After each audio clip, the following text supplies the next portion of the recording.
very much for the invitation. It's really kind of you to invite me. I'm sorry I can't be there myself, but I'll try very hard to keep within my time frame, if I may. So I'm going to start off by just outlining some of the areas that we wish to discuss, which is looking at the low to middle income countries and the resources that we have.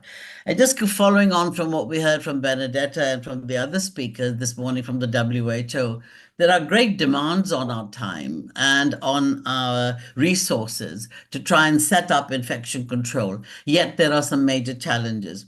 And these challenges are, and these challenges are quite important from all of our points of view, particularly looking at the financial areas and looking at the problems about displaced persons, especially in Africa. The GDP is very low. It's less than 5%. And of course, as we've all heard, there's a clear association between sanitation and infant mortality. Our other big problem is that we lose a lot of healthcare specialists, and there is a major skills gap. Having trained a lot of the healthcare workers, and doctors and nurses, this is true of Africa and also of India, I'm sure. We lose a lot of them, and of those that we have managed to sort of calculate from Africa, 65,000 physicians and 70,000 nurses have moved to other parts. So there is a big problem of that. The other issue that we have is, of course, that there's no structured career path in infection control, as you heard from Benedetta. So it is really a problem because we have limited surveillance and we have limited microbiological backup in laboratory services across the continent. The one point that we don't have and that we haven't used effectively, and we realized this during the Ebola outbreak, as well as some of the other outbreaks that we've had with Marburg and so on, is that we're not looking at the indigenous knowledge that exists. These are people that in the community have been dealing with this problem for many, many years. So this is quite important. And then finally, we have a big resource problem that we don't have much in the way of good quality research, even though it is improving. And therefore, most of our policies are based on high-income countries, which means such as the CDC or so on. And then that in itself, of course, causes problems because we don't have the infrastructure to implement it. So I'd like to just address a small point that I'm sure you all realize, and that is the major difference between training and teaching. So teaching is learning a skill or behavior, whereas education is about understanding the process of receiving and giving instruction. So following on from that, the pursuit of ability, which is the learning to do, and the pursuit of knowledge, which is the learning to know. And in that, training is not sustainable, it's quite short-lived, whereas education goes on much further and allows for sustainable understanding and further development. So a lot of what happens in low to middle income countries, including Africa, is not training, but education. This is the National Strategic Framework that we've established for South Africa. And we're looking at training and infection control, which starts at the basic level, going right the way through with intermediate levels of infection control, teams being produced now, looking at specialties and working with other, collaborating with colleagues in other specialties like occupational health and WASH, decontamination of medical devices and engineering, very important, going on to the fundamentals in infection control, and then the international postgraduate diploma, which is what I'm the course director of at the moment for the Infection Control Africa Network, and going on to master's if you wish to go into academics. And this trend starts with training, as we all do, and goes up into education. The community is a very important part. And this lady here is a traditional healer and as part of the advisory board of a rural area in Zambia. She is a liaison person and she is powerful. She's very powerful. So the community trusts her as opposed to many of us who the community don't trust. And she really should be part of the antimicrobial stewardship program as well as the infection control program, but she's not allowed to participate. And when we were dealing with Ebola, and I was working in Sierra Leone for 7 months working with Ebola, I have to say that I got a lot of information from the traditional healers who were most helpful in this regard. So what are the barriers to teaching and implementation? This is something that we all have in every culture in the global South, where we are not allowed to argue with our elders. So there's no debate allowed, which means that there is no intellectual stimulation in that regard. You can't reveal how much you know because the seniors feel threatened. You cannot tell the elder person what to do because it's considered insubordination and rude. Hierarchically, the nurses cannot advise doctors because they will not listen to them, and that makes a big problem for infection control, where many of the practitioners are indeed nurses. House staff, which is the cleaners, cannot challenge the nurses, and that in itself is interesting because I found that when we worked in the clinical areas, that we got a lot of very good information, particularly during outbreaks, from the house staff who told us what was going on. Further on from that is that the education and training is provided, usually done by outsiders in English or in French, whereas we probably in India you'd need Hindi, and probably parts of Africa we would need Swahili. So, but this is not contextually appropriate either because it comes from a high-income country doctrine, and this is a big problem for us. Use of words which may be misinterpreted or misconstrued is another issue. So resources, again, human resources and financial, as I've mentioned, the lack of evidence-based, contextually appropriate written policy, trained and qualified people who we can depend upon to come and work with us. And accreditation is quite far behind in Africa at the moment, but it is gradually being introduced and we're getting along there. One of the things that we found, which is very helpful in sustaining infection control, was to train the managers. And the way we talked to our administrative staff and the managers was talk to them about money. For them, the cost was really, really important. And what we could show them was that when we introduced infection control, it was a highly cost-effective way of doing so. You could reduce the number of infections, and if each infection per ICU, each infection in the intensive care unit was 250,000 rands, then you could actually show by avoiding the numbers of infections that what the cost implication could be and how much we could save. We could also show, as you can see from here, is that I went off at the time. I had to go off and I was writing a book and I had a sabbatical. One of my IPC colleagues was away on maternity leave. And we found that there was an increase, obviously, in the infection rates because there was nobody to help and supervise and manage some of these areas, particularly in healthcare associated infections. And when we all came back, this came down quite dramatically, as you can see. So this gave us a total saving over the 4 years of 89 million, which we then got 10 million back to set up a sterile services department, completely state of the art and very, very important indeed. So we can use that. The other way is to change the method.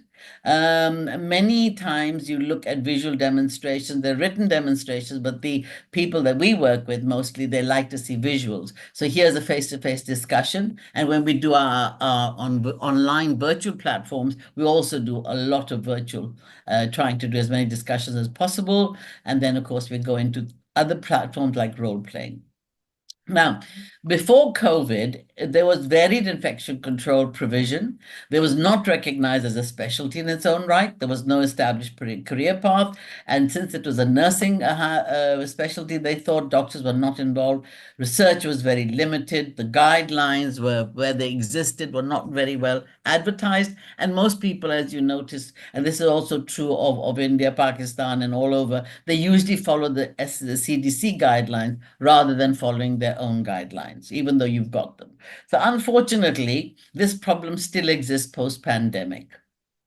What gave some recognition to infection control in Africa were two major issues. One was the Ebola outbreak in West Africa, which I was involved with quite a bit. And secondly was the COVID outbreak, which was also something I was quite involved with.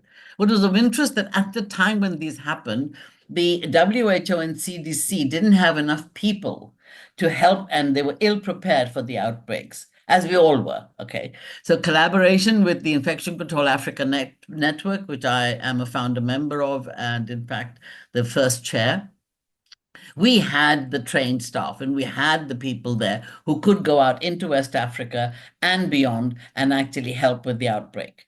And these graduates took up very responsible positions in the WHO and CDC posts all over, and they still are very much involved with African infection control programs.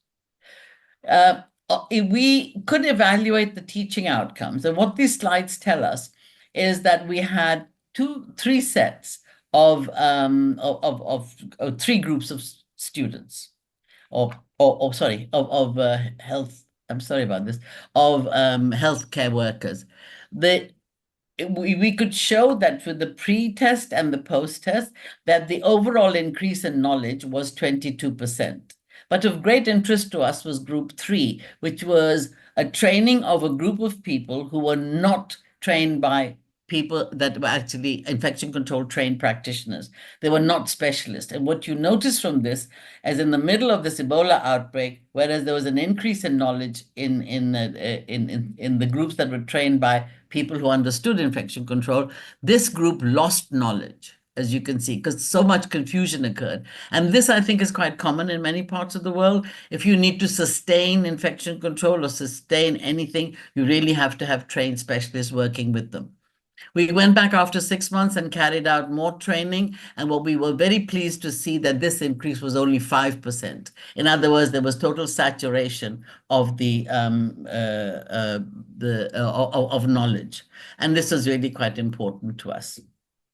What further we found was that there was a reduction in mortality post-training. The time between symptoms and hospitalization was reduced to less than two days, which was very, very good for us.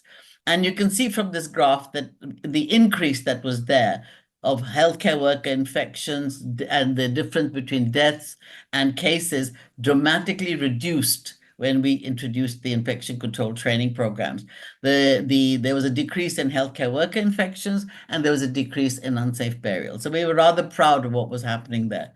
Now, this is something that happened because people didn't know what they were doing. And again, it comes back to the sustainability of evidence-based education. The people are spraying everybody all over the place, and we didn't quite know why they were doing this because it made no sense. However, what it did do was have a terribly detrimental effect. And it shows quite clearly that eye problems increased between single and multiple chlorine exposure was major. It was statistically significant for the eyes, difficulty in breathing, chest tightness, burning throat, and skin irritation. But what was most important, that we know that there was no evidence that transmission was prevented by spraying humans with chlorine. And it was really, really quite bad. Let's move on to COVID, which is much more recent.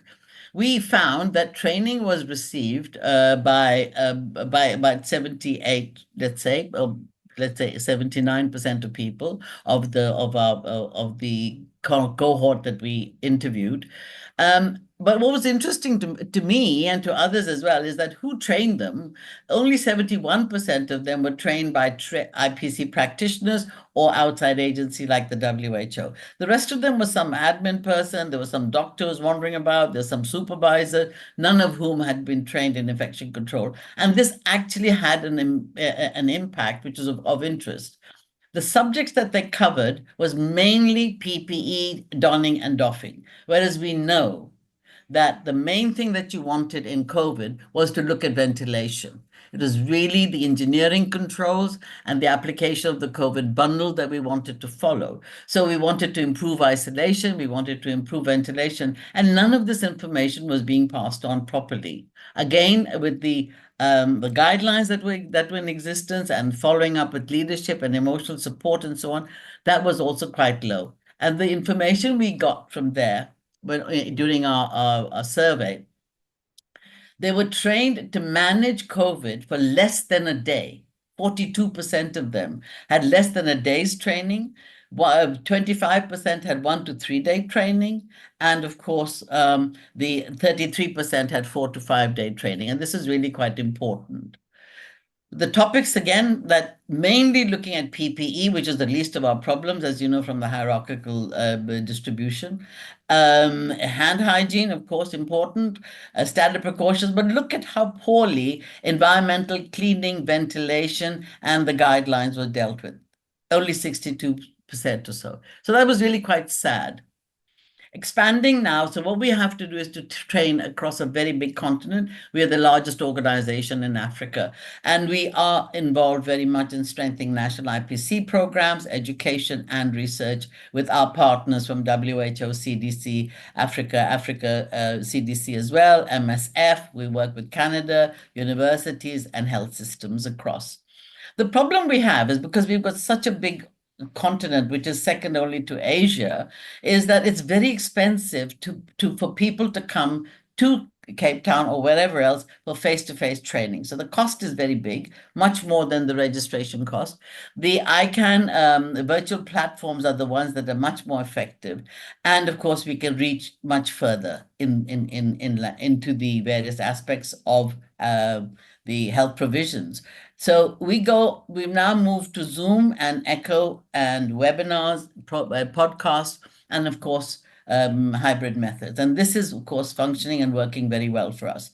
As you can see from this slide, that when we were face-to-face, we had many fewer students attending because it was so expensive. Whereas now that it's virtual, it's much better. Many more people attend, and the countries that we cover across Africa are much wider. And the same applies for the postgraduate diploma. In the beginning, up to about 2017, it was only 7 countries, but now we actually approach a much, much, much wider group of people. Okay. The comments back from the students is really important because we asked them what they thought of the virtual platforms when they first started. And they said it was less time travel. They could do it in their own time. The interaction was very good because we had a lot of interaction on the virtual platform. It was quick. They had breakout rooms. They were working with their own peer groups. They had group discussions. They had videos. They had lots of information that they really enjoyed. What they found challenging was the internet. Shaheen, 2 more minutes, please. Yes, Professor I'm going Shaheen, 2 more minutes. Yeah, okay. So that was the internet that was a big problem for them as well. Okay. So I'll just go through this very quickly, that they found everything here quite interesting and quite appreciative. And they also were able to look at their tutors and make sure that they evaluated their tutors to see what the quality was like. And this is a very important part of what we do, is how do you manage the quality? So basically they said it was an awesome course and that it was really good to take forward. We have to reward people when they do good work. And this is the Meta Shield, which we introduced at Tygerberg. And each ward was evaluated annually, and they were given a prize when they met with all the IPC criteria that we wanted them to do. So this is my penultimate slide, which says that you need to think outside the box. We are short of well-trained IPC practitioners. We need to make sure that we can retain as many as we can. We deliver the healthcare safely to patients and themselves, to understand the community, and they need to reassess the teaching methods that we use in low to middle income countries. We should engage with the diaspora to share their extensive experience, and we should apply principles to local practice. I would like to conclude with this summary. This is the Africa CDC. In their program of IPC, the recognition and support of regional and national organizations, very important. Look at the strong evidence that comes from our training, and you work with the diaspora, delivered by well-tutored, well-informed tutors. Educate managers, and then, of course, you have to have sustainability after the outbreaks. What do we do? How do we do this? We need to have contextually ground knowledge transfer and, of course, surveillance and data. Thank you very much indeed. Thank you, Professor Shaheen. That was absolutely awesome.